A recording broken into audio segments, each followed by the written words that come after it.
She only wanted her coffee made correctly, not to turn the barista into a toad. Welcome to What If Horizons, the podcast where reality forgets the rules and we pretend it makes sense. Today's episode: what if curses were real and could be placed on anyone? Now, let's begin with a little context. Modern society is built on an unspoken agreement. We all pretend not to notice how fragile the rules are. Gravity? Convenient. Taxes?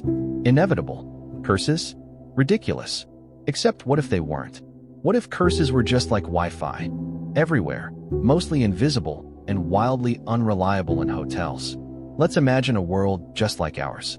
Same cities, same phones, same influencers selling overpriced soap. But with one tiny difference: people can curse each other. Not in this swearing loudly at roundabouts sense, but in the darkly magical, hex you until your hairline retreats kind of way. The key thing is, cursing someone is no longer just folklore. It's a legal gray area, like jaywalking or vaping in yoga class. There's a government department now, the Bureau of Maledictional Affairs, BMA for short. Slogan: don't hex and drive. It started innocently. A grandma in Krakow knitted a blanket for her grandson's cheating ex and whispered a little Polish phrase over the final stitch. 3 days later, the ex developed an uncontrollable hiccup that only triggered during romantic moments.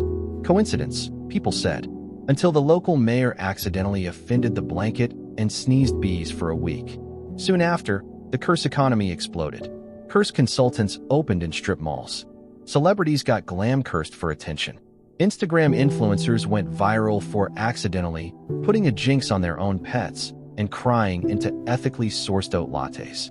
Politicians began carrying anti-hex charms during debates. And at least 3 sitcoms were based entirely around comical curses that triggered whenever someone told a lie, complimented their ex, or touched anything from IKEA. Of course, with any new power comes chaos. Not everyone used cursing responsibly. Passive-aggressive neighbors turned into outright hex slingers. That lady who always parked her SUV across 2 spaces? She started growing extra elbows. Coincidence? Please. One man in Vancouver cursed his HOA for denying his mailbox redesign. Within a week, the board had grown fur and could only communicate in poorly written Shakespearean insults. Residents reported being called "ye-crusted nutweed" when asking about recycling schedules. You'd think there'd be panic, right? Mass hysteria? Nope. Humanity did what it always does: monetized it. Tech startups popped up with apps like CurseChain, a blockchain-powered hex market where users traded mild curses like "always steps in wet spots" while wearing socks for rarer ones like "every new crush turns out to be your cousin's ex." One premium subscription offered real-time analytics. Your ex is 67% more likely to develop adult acne this week. Meanwhile, school children were learning Latin again, not for academia, but because Latin curses have better side effects. "Hoc te malum," shouted a 10-year-old at recess, causing her classmates' juice box to taste like betrayal. But it wasn't all fun and frogs. Some began to question the ethics. Could a curse be consented to? Could it be reversed? What if someone was falsely accused of casting one, like the modern Salem witch trials, but with more Wi-Fi and fewer bonfires? A new class of lawyer emerged: curse litigators. Suits argued whether a client's hair loss was stress, genetics, or malicious enchantment. Courtrooms introduced anti-magic zones where arguments had to rely solely on charisma and evidence, which, frankly, some lawyers found harder than actual spell work. And then came the curse insurance policies. You could insure your smile, your relationships, even your confidence. For a small monthly fee, the insurance company would send a counter-hex team to remove or redirect low-grade maledictions. One commercial showed a man happily dodging a jinx by sneezing it onto his evil boss. With HexGuard, we've got your back and theirs. People wore talismans like deodorant. Curses became excuses for everything. Late to work? Cursed. Bad Tinder date? Cursed. That weird smell in your fridge? Definitely cursed. And suddenly, no one was responsible for anything. Guilt became negotiable. Consequences? Optional. The world ran on vibes and suspicion. So here we are, standing on the edge of this new social contract. Curses are real. Curses are accessible. Curses are fashionable. But underneath the fun and the memes, something deeper stirs. Something very old. Something that remembers a time when humans feared the consequences of their words, not because they'd be canceled, but because reality might actually listen. And in that silence between words, curses bloom. Once curses became public domain, corporations did what they do best, exploited them for competitive advantage.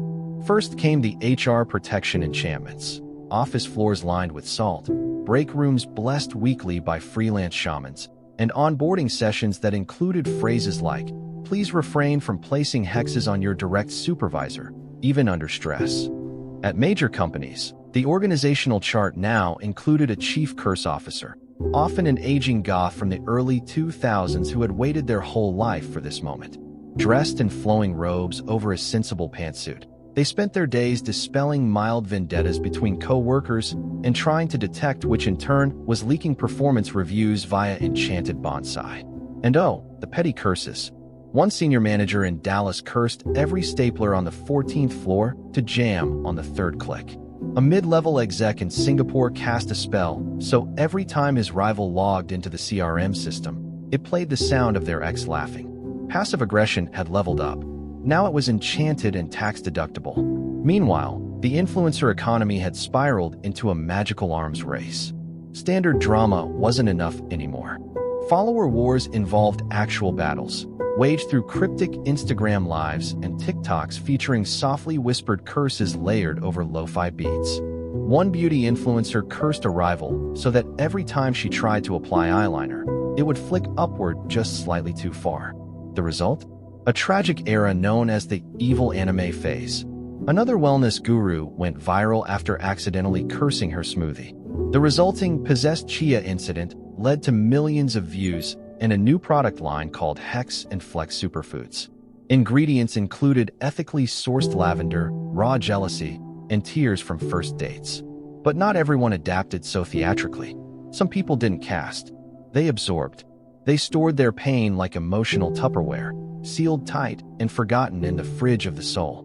And when it burst, oh, it was not dramatic. It was British. In Manchester, a mild-mannered retiree named Clive muttered, "Well, that's just not very kind, is it?" when a teenager cut him in line at the post office. 3 days later, the teen's shoes turned inside out every time he attempted sarcasm. Coincidence? The internet didn't think so. Clive became a folk legend, dubbed the kindly curse. His subtle, devastating style spread fast. His most iconic curse? Whispering, "You'll remember this moment on your worst day." No sparkles, no thunder, just doom with good posture. Suddenly, curses weren't just big, flashy events. They were quiet, intimate, tailored. The artisanal maledictions of the soul. Governments couldn't keep up. Most passed responsible cursing acts that were promptly ignored. One country tried a curse amnesty day, but it turned into a disaster when people misread it as Free Curse Day and unleashed an epidemic of reality hiccups. Birds flew backwards. Babies spoke ancient Sumerian. Wi-Fi only connected to your enemy's devices. The religious world weighed in, of course. Some saw curses as divine punishment, an updated Old Testament feature pack. Others embraced them. A cult emerged that worshipped the Great Glitch, a deity made entirely of corrupted code and awkward eye contact.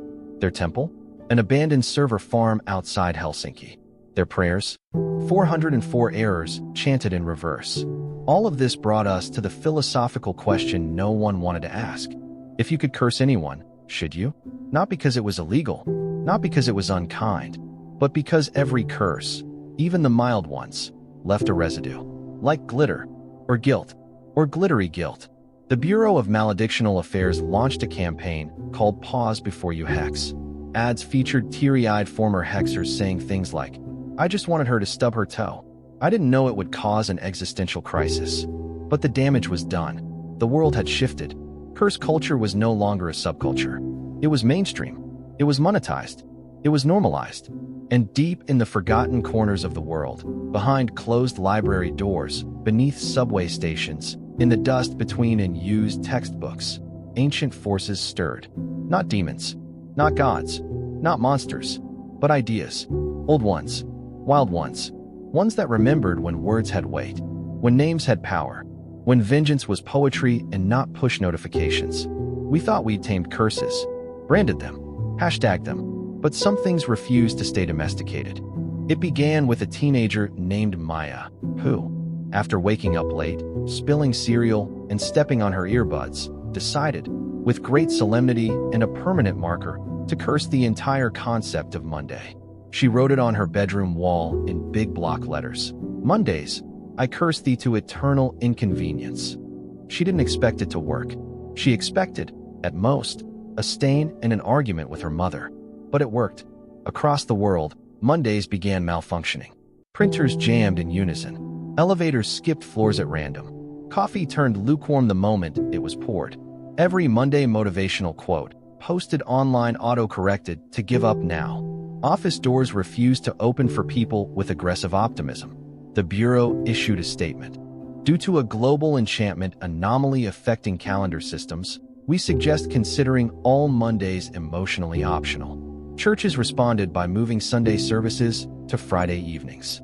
Productivity coaches simply curled up and cried in ergonomic chairs. Maya became an overnight icon, unintentionally.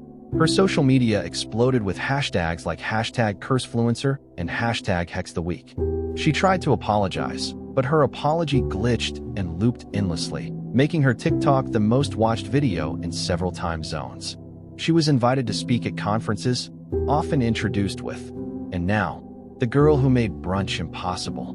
Meanwhile, in a crumbling old bookstore that refused to be photographed, a man walked in looking for a guide to uncurse himself.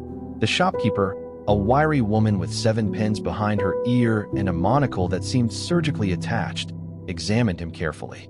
"What exactly did you curse?" she asked. "My ex," he said sheepishly, "and then myself." I panicked. The shopkeeper nodded, opened a drawer labeled "Rash Decisions," and handed him a handwritten note that read, "The opposite of a curse isn't forgiveness. It's memory loss." He blinked. "Is that a spell?" She shrugged. "Or customer service." The bookstore was one of the last known anchor sites, places immune to curses, protected by ancient metaphysical warranties and several layers of sarcasm. You couldn't curse someone inside, but you could ask questions, cry quietly in the aisle labeled "regret," and purchase ethically sourced talismans that doubled as coasters. That's where a sentient curse showed up. Its name was Gerald. Sort of. It had once been a curse placed on an accountant for misfiling a divorce form, but after being passed from generation to generation, it became self-aware. Now it wore a tweed blazer and had opinions about jazz. Gerald didn't want to hurt anyone anymore. He'd grown tired of triggering nosebleeds and awkward silences. All he wanted was asylum, maybe a small haunted cottage in the countryside, preferably with Wi-Fi. But the Bureau refused to process his request. Curses, after all, weren't considered people. Not yet. Gerald sued.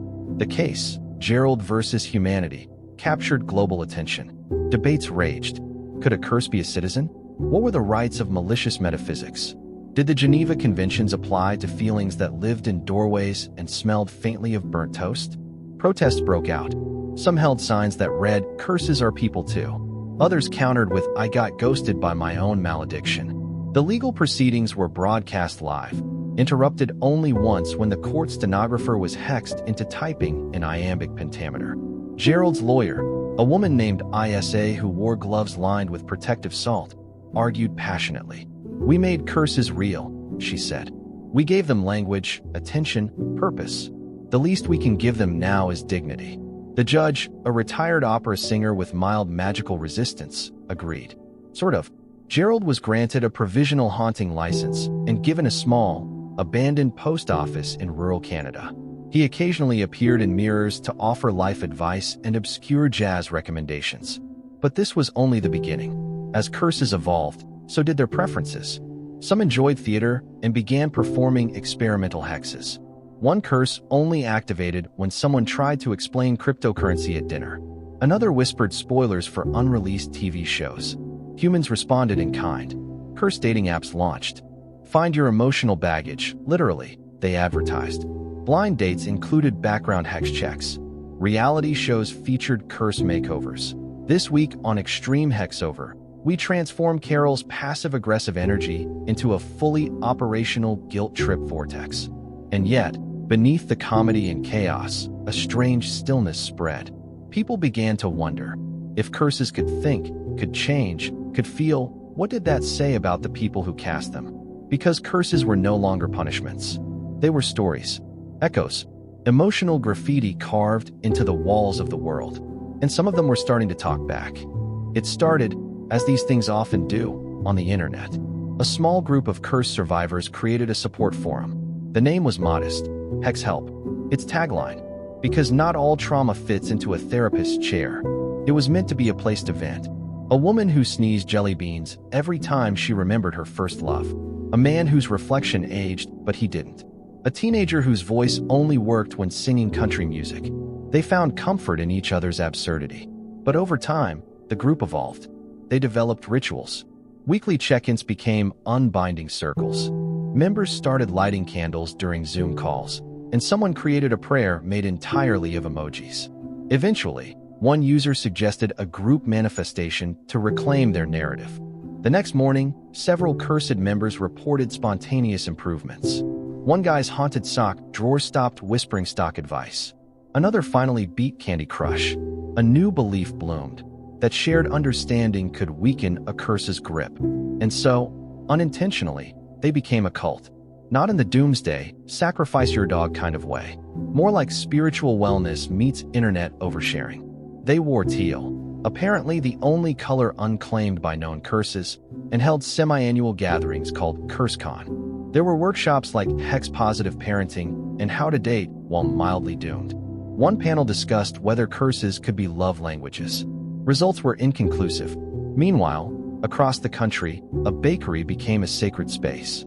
It was called the Blessed Crumb, run by an older woman named Rosa who baked sourdough with prayers stitched into the dough. She claimed her muffins could absorb minor spiritual toxins, though skeptics noted they mostly just tasted like lavender and moral superiority. Still, people came, not for the taste, but for the relief. It became a sanctuary for the magically mangled. No curses activated within its walls. Arguments dissolved over cinnamon rolls. Guilt evaporated into steam. Once, a man cursed to forget every compliment ever given to him sat in a corner and sobbed as strangers offered him praise between bites of banana bread.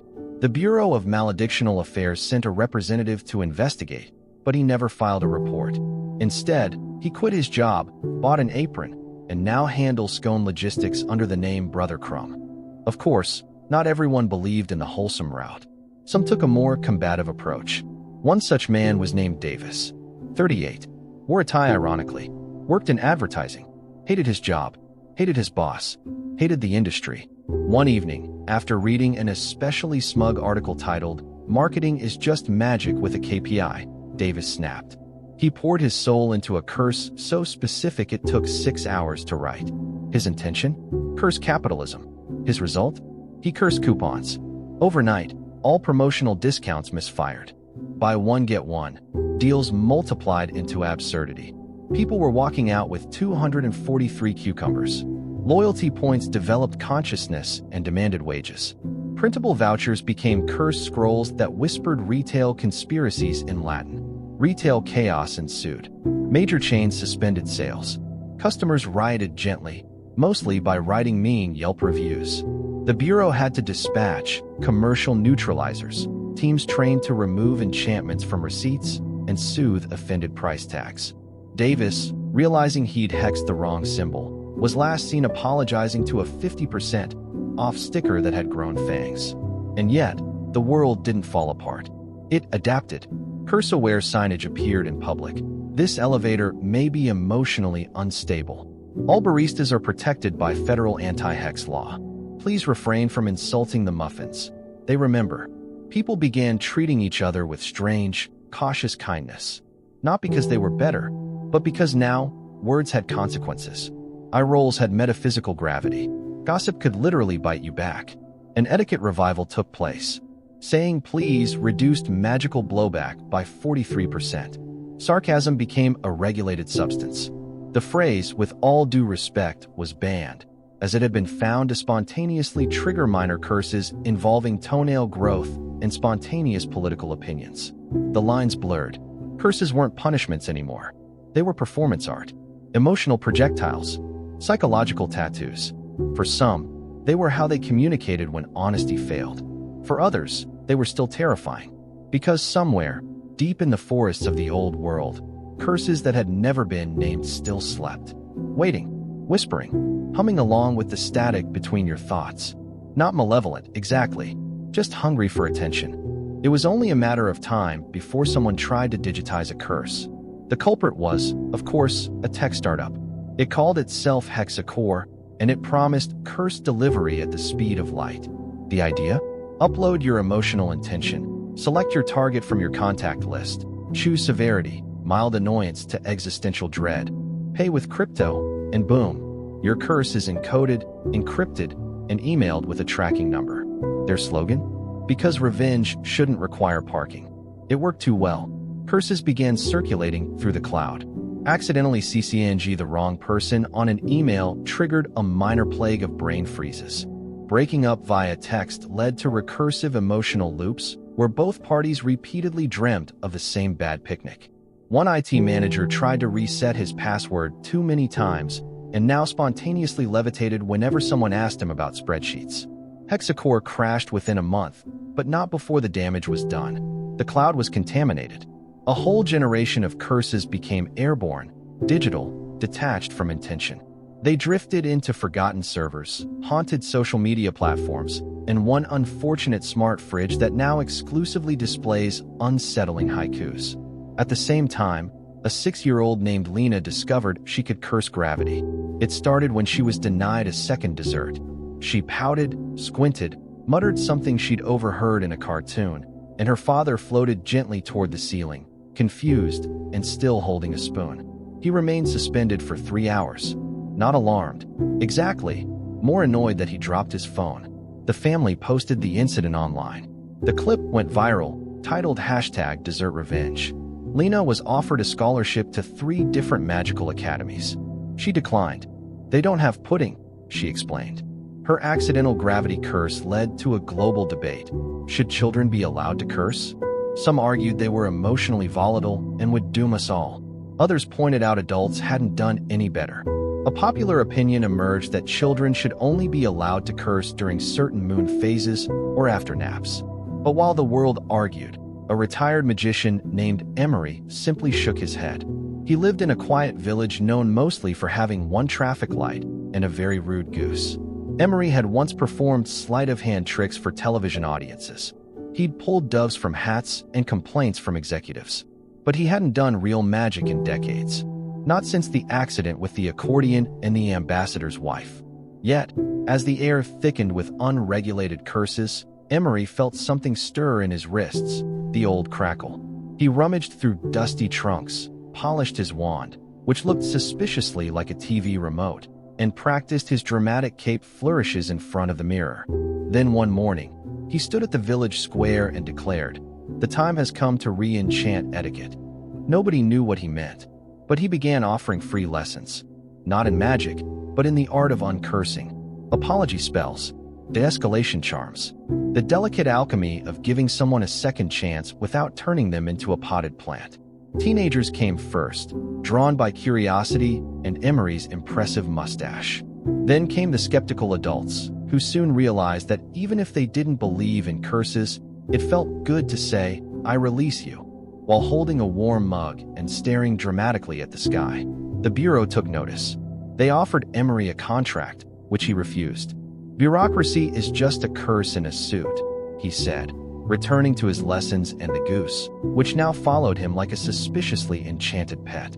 Meanwhile, the world teetered. Curses were now part of daily life.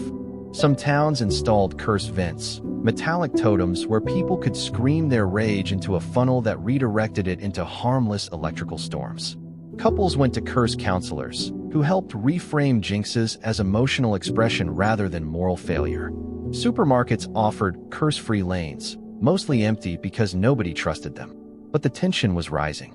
Because curses, at their core, are a mirror. They reflect what we won't say, what we won't face.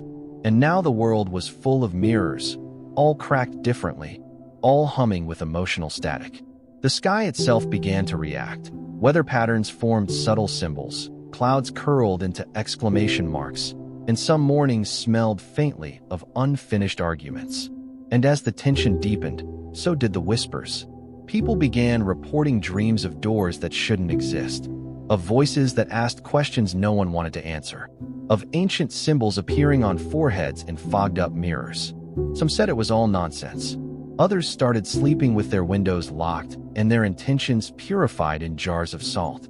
Because the deeper truth was clawing to the surface. We hadn't just made curses real. We'd made the whole world a spell book. No one knows exactly who cast it. Some say it was a jaded language professor in Prague. Others blame a toddler who learned to string together 3 powerful runes during a temper tantrum. But somehow, someone uttered a curse that didn't target a person, a group, or even a nation. It targeted a feeling, disconnection. The curse was clumsy, unrefined, and horribly open-ended. It didn't specify a duration, scope, or terms. But it was powerful enough to ripple through the collective human psyche like an emotional EMP. Within 72 hours, something extraordinary happened. People began to feel each other. Not empathically, not symbolically, literally. A teenager in Manila suddenly wept while brushing her teeth, overwhelmed by the heartbreak of a widow in Marseille. A barista in Nairobi dropped a tray when he felt the silent panic of a man in Minnesota being ghosted during a job interview. Laughter spread like pollen, shame like smoke. At first, chaos. Then, curiosity. Then, connection. The media scrambled. Was it telepathy? A shared curse field? Emotional Bluetooth? The Bureau of Maledictional Affairs released a frantic statement. Due to a Category Omega hex with universal effective properties, all citizens are advised to filter thoughts, hydrate regularly, and avoid unnecessary sarcasm. It was too late. Conspiracy theorists thrived. One man, Chaz, self-declared psychic realist, part-time podcaster, and full-time kombucha evangelist, had been screaming into the void for years about emotional Wi-Fi. Now his downloads surged. His face appeared on late-night talk shows, unblinking. "I told you feelings were contagious," he'd say, sipping fermented cactus milk. He claimed the Earth was finally unlocking its user interface. That this global curse was just phase 1 in what he called the Great Synchronicity. Was he right? Nobody cared. He was strangely comforting, like a mad uncle who turns out to be the only one with bottled water during an apocalypse. But far above the noise, in the crisp vacuum of space, something truly bizarre happened. The moon got annoyed. Technically, it wasn't the moon itself. It was a collective phenomenon reported by thousands of magical practitioners, astronomers, and one very confused raccoon who had been cursed to perceive celestial consciousness. They all heard the same phrase whispered during dreams, storms, and mid-sneeze. "Get your emotional clutter off my orbit." Apparently, the moon was experiencing empathic interference. Centuries of poetic longing, breakup howls, and curse-propelled anguish had reached a critical mass. Lunar tides began shifting unpredictably, creating emotional tsunamis. Literal waves of melancholy in some coastal regions. A coalition of witches, astrophysicists, and emo musicians formed the Lunar Reconciliation Council. They attempted to apologize to the moon using a coordinated global sing-along of sad lullabies. The moon responded with a faint pulse of blue light and a message etched across an Icelandic glacier. Try again. With less ukulele. Back on Earth, the curse continued to evolve. People began adapting. Emotional shielding became fashionable. Crystals, headphones, ironic t-shirts that said, "Your pain is loud." Public transport banned eye contact entirely. But amidst the awkwardness bloomed an odd intimacy. Arguments diminished. It was hard to insult someone when you instantly felt their recoil like a slap on your own face. War zones quieted, not out of peace, but because commanding officers kept sobbing during strategic briefings. A new holiday emerged, Field Day. It wasn't official, but millions observed it. A day of silence, stillness, and unspoken kindness. Instead of fireworks, people lit candles for strangers they'd never meet, but somehow felt. Cities pulsed with warmth like nervous systems exhaling. Of course, not everyone adjusted well. There were emotional hoarders, people who absorbed pain and refused to release it, turning into psychic sinkholes. Governments began drafting ethical codes for curse usage, including the informed hex doctrine, the do no harm but make it personal clause, and the controversial 3 strikes and you're a toad policy. One parliament accidentally cursed itself into a loop of never-ending apologies. It became the most polite legislative body in recorded history. Nothing was passed, but everyone felt incredibly seen. Still, the question loomed. If this global curse could unite people through pain, what might happen if someone cursed hope, or truth, or time? Because curses weren't just spells anymore. They were infrastructure. Art, as always, adapted first. In the dim basements of cities with too much history and not enough rent control, a new movement emerged: curse artists. They didn't paint with brushes or sculpt with clay. They worked with affliction. Raw, contagious, unforgettable. Their galleries were guarded not by security, but by exorcists with PhDs in creative grief management. One artist tattooed hexes onto her own skin, one per heartbreak, then displayed her body under ultraviolet light. The tattoos moved. Literally, they shifted locations depending on who looked at them, reflecting the viewer's emotional scar map. She called it, "You saw yourself, didn't you?" Another built a room filled with words that no longer meant what they used to, each one carrying a curse that activated if spoken aloud. Visitors entered, stood in the silence, and tried to resist temptation. They almost always failed. A whisper of home might summon a ghost of your childhood dog. Muttering love could make you allergic to romantic comedies for 6 weeks. Critics were baffled. Audiences were transfixed. Curse art was hot. Museums tried to buy installations, only to find the pieces refused to be relocated. One particularly arrogant gallery owner tried to move a cursed installation using a forklift. He now lives in a snow globe that smells faintly of unresolved mother issues. But not all expressions were loud. Far in the north, past the reach of most Wi-Fi signals and emotional influencers, a cathedral was being built. Slowly, carefully, without a single spoken word. It was called the Sanctuary of the Unspoken, constructed by people whose curses had stolen their voices, scrambled their thoughts, or rendered their speech permanently ironic. The architecture was designed to amplify silence. Arches that swallowed sound, hallways that echoed stillness, stained glass that shimmered only when no one was watching. Pilgrims traveled from across the world to sit there. Not to pray, not to cry, but to listen to the space between meanings. To the hush left behind when words became dangerous. Some claimed that if you sat long enough, you could feel your curse reorganize itself, untangle slightly, like a knot learning to breathe. No one advertised the place. It wasn't on any map, but people found it anyway, as if drawn by the gravitational pull of unsaid things. And then, the rumor began. A whisper that someone, somewhere, had discovered it. The universal counter curse. The end spell. The Omega clause. The emotional control plus Z. Not a spell of denial, but of acceptance so profound it unraveled malice at the molecular level. It allegedly took the shape of a sentence. 7 words, never repeated, impossible to fake, deeply personal. And if you spoke them truthfully, your curse dissolved. The story spread like gossip under anesthesia. Everyone wanted it. The Bureau dispatched teams to investigate.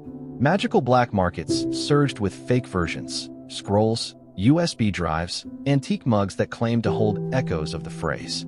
None worked, but one account kept resurfacing. A woman named Eloise. No last name, no verified biography, just stories. They said she was cursed to feel every death in the world. Every single one. Heart attacks in hotel rooms. Quiet exits in nursing homes. Sudden accidents in faraway cities.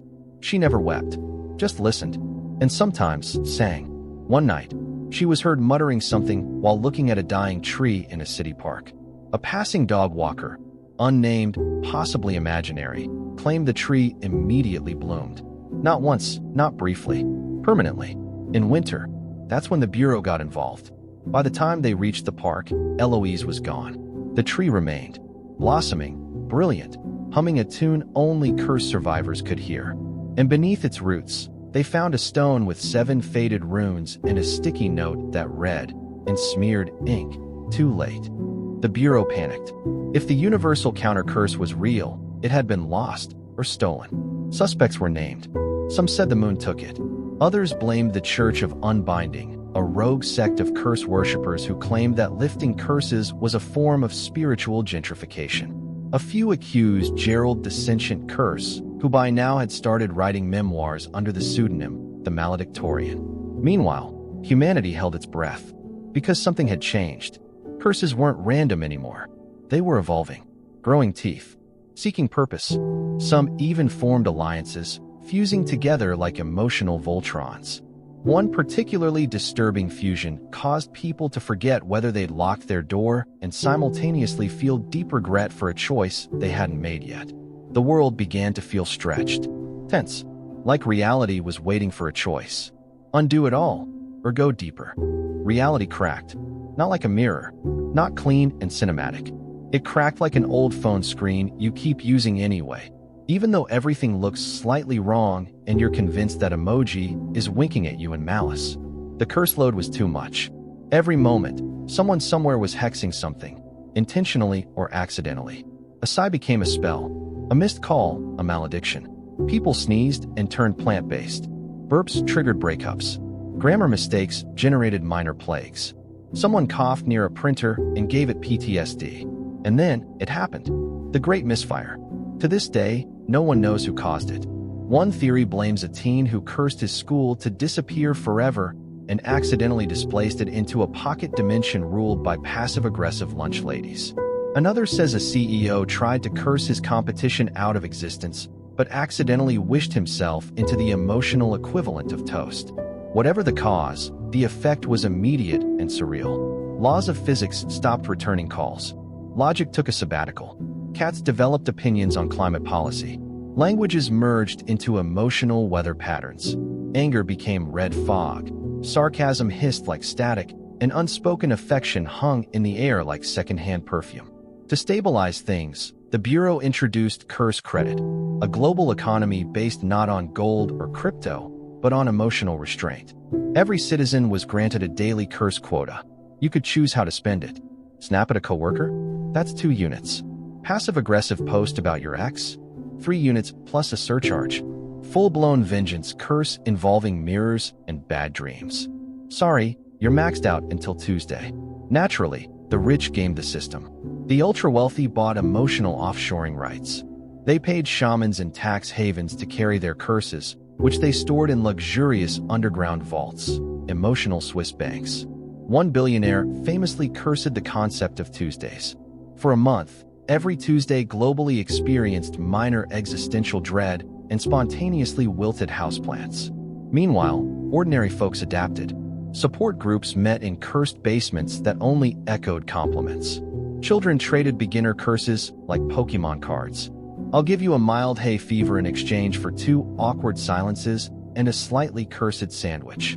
New etiquette rules emerged. Never compliment someone without knocking on wood, and under no circumstances should you toast with cursed wine. It might give everyone dreams about their second-grade math teacher. But in the quiet corners of this chaos, a janitor named Cyril swept the corridors of the Bureau's deepest vault. He was nobody, uncursed, unremarkable. He liked crossword puzzles and mint tea. He had quietly dodged every magical mishap by being terminally overlooked. He wasn't immune, just consistently not worth noticing. And that's what made him dangerous. Because while the world chased spells and curses like rabid influencers seeking likes, Cyril listened. He watched. He noticed things no one else did. Like the way all effective curses had one thing in common. They filled a gap. A silence. A fear. A regret. And so Cyril began to ask a question. It was simple, disarming, completely sincere. Is that what you really meant? He asked it to a man about to curse his ex-wife's favorite coffee mug into a small lizard. He asked it to a teenager practicing hexes in a bathroom mirror. He even asked it to a sorcerer screaming at his own reflection. And each time, something shifted. Because the question did what no spell could, it invited reflection. Not the magical kind, the real kind. The uncomfortable, squirmy kind that lives under the ribcage. Some cried. Some stopped mid-curse and sat down. Some asked him how he knew. Cyril would shrug and keep sweeping. His question spread. Not fast, but steady. Soon, it began appearing graffitied on alley walls. Whispered in cursed elevators. Printed on bumper stickers. Is that what you really meant? One rogue coffee shop put it on every receipt. A church stitched it into hymnals. A cursed mirror quoted it before turning into an extremely thoughtful picture frame. Somewhere, a curse paused midair, unraveled itself like yarn, became nothing more than a sigh and a very awkward text message. In reality, noticed, because maybe, just maybe, the cracks weren't breaking it apart. Maybe they were trying to let something in, or out. It began, as all significant magical events do, with a dinner invitation written in disappearing ink. Cyril found it tucked in his mop bucket. Elegant calligraphy, faint aroma of lavender and dust in a single line. Your presence is required at the final table. RSVP not accepted. He didn't panic. He washed his hands, changed into his least wrinkled shirt, and packed 2 thermoses of mint tea. One for him, one for whoever he might offend. The world was unstable, yes. But a dinner party was a dinner party. There would be napkins. That meant a baseline of civility. The venue? Now that was dramatic. A manor floating just outside the known laws of architecture, hovering above the Bureau's old archives, which were now haunted by spreadsheets that screamed at inconsistent fonts. The manor shifted shape depending on who approached it. For Cyril, it looked like his grandmother's kitchen, tiled in memories and passive-aggressive wallpaper. Inside, a long table waited. Seated around it were not people, but curses, not metaphorical ones. These were sentient, aging, prideful entities wearing metaphysical dinner jackets and oozing unresolved feelings. The curse of heartbreak had weepy mascara and the voice of a blues singer. The curse of bureaucratic delay looked like a smug librarian with infinite pockets. The curse of generational trauma? A child's silhouette made of smoke that flinched when spoken to. They regarded Cyril the way ancient gods might regard a confused squirrel. He sat, poured tea, waited. Then the host entered, the curse of Cyril himself. Yes, he had won. No one remembered why, not even the curse. It had been placed on him so long ago that it had forgotten its purpose, but not its resentment. Shabby and translucent, it hovered behind him like a sulking middle manager. He was supposed to do something terrible, it mumbled. World-changing. Catastrophic. I cleared my schedule. The table murmured. He's not even dramatic, scoffed the curse of betrayal, swirling wine that smelled like burnt apologies. Maybe he dodged us, mused the curse of missed potential, who resembled every guidance counselor you ever lied to. Cyril looked at his curse. You've been following me? Of course. I had plans. There were scripts, montages, destiny, and you became a janitor. He sipped his tea. Somebody had to clean up after the rest of you. The room went silent. Because here, at the final table, sat a man whose existence had quietly unraveled the entire global curse network, without casting a single spell. No hex, no vengeance, just questions, kindness, and the strategic application of citrus-based floor cleaner. You've infected the system, hissed the curse of unspoken regret. Turned it soft. No, Cyril said, placing his empty cup down. I reminded it of context. That did it. The curses surged, voices overlapping in a chorus of wounded pride, unrealized ambitions, and outrage that their reign of poetic misery might end not in fire, but in clarity. They demanded a duel, a challenge, a reckoning. Cyril stood. He wasn't a hero. He didn't know magic, but he had something they didn't. A memory, from before his own curse took root. A song, off-key, sung to him by a grandmother with flour on her cheek and arthritis in her hands. A lullaby about forgiveness, about cleaning not just rooms, but messes left in hearts. He began to hum it, and the curses paused, because curses, at their core, were unfinished stories. They fed on noise, reaction, but Cyril offered closure, resolution without retaliation. The song wasn't powerful. It wasn't even catchy, but it was true. And truth, when sung gently, can ruin an entire genre of misery. The curse of Cyril flickered, trembled, then let go. One by one, the others followed. Not all. Some resisted, but enough dissolved like fog in dawnlight, their purpose spent, their drama exhausted. Cyril bowed. No spells, no wands, just one tired man with tea-stained shoes, humming a memory until the room no longer needed to hurt. When Cyril returned from the final table, the world had already begun to shift. Not drastically, not with lightning bolts or news flashes, but subtly, like the way a room feels after someone finally opens a window. The Bureau of Maledictional Affairs, long feared, poorly managed, and deeply allergic to accountability, called an emergency press conference. They tried to spin it. We foresaw this outcome. claimed the Minister of Containment while clutching an emotional support hamster. The deactivation of several Class A curses is a strategic pivot. No one bought it, because the people had changed. They weren't just afraid of curses anymore. They'd learned to see them, understand them, laugh at them, even forgive the smaller ones. Petty jinxes were now memes. Mild hexes became lifestyle brands. A self-help author released Cursed but Caffeinated and topped bestseller lists. Most astonishing of all, cursing declined. Not because it was illegal, not because someone said not to, but because the emotional economy had evolved. People realized curses were labor-intensive, vengeful, inefficient, and exhausting. And besides, therapy was cheaper and came with tea. So, what did the world do with all the leftover curses? They archived them in a giant, floating library known only as the Maledictarium. Not hidden, not banned, but cataloged, accessible, educational. Children were taught about curses not as boogeymen, but as metaphors with teeth. The Maledictarium even held exhibits. The curse of awkward family reunions was especially popular during holidays. And Cyril? He refused any title, medal, or prophecy. He went back to cleaning. Not just floors now, but minds, spaces, histories. He taught workshops called Emotional Maintenance for Magical Infrastructure and hosted Tuesday tea circles for cursed survivors and the mildly jinxed. One day, a child approached him after class. She was maybe 9, with enormous eyes and a nervous frown. She carried a curse, small, twitchy, shaped like a paper crane made of jealousy. It clung to her shoulder like a damp opinion. "I don't want it," she whispered. Cyril knelt beside her. "Do you know what it's called?" She nodded. "I named it Kevin." He smiled. "Have you asked Kevin why he's here?" She looked surprised. "You can do that. You can always ask." So she did, and the crane unfurled its wings. Not to fly, just to listen. That was the end of curses as the world had known them. They didn't vanish. They evolved. Like stories. Like people. Some found new roles, guardian spells, warning systems, even performance art. Others retired, faded, found peace in silence. And the very last curse? It came not from malice, but from love. Someone, anonymous, probably weepy, whispered it one night into the wind. Let no one ever feel truly alone again. It wasn't flashy. It didn't turn trees blue or make cats speak Latin. But from that day forward, if someone cried alone in a room, a breeze would shift the curtain. A light would flicker. A familiar song would play from nowhere at all. Small signs, soft echoes. Magic didn't end. It grew up.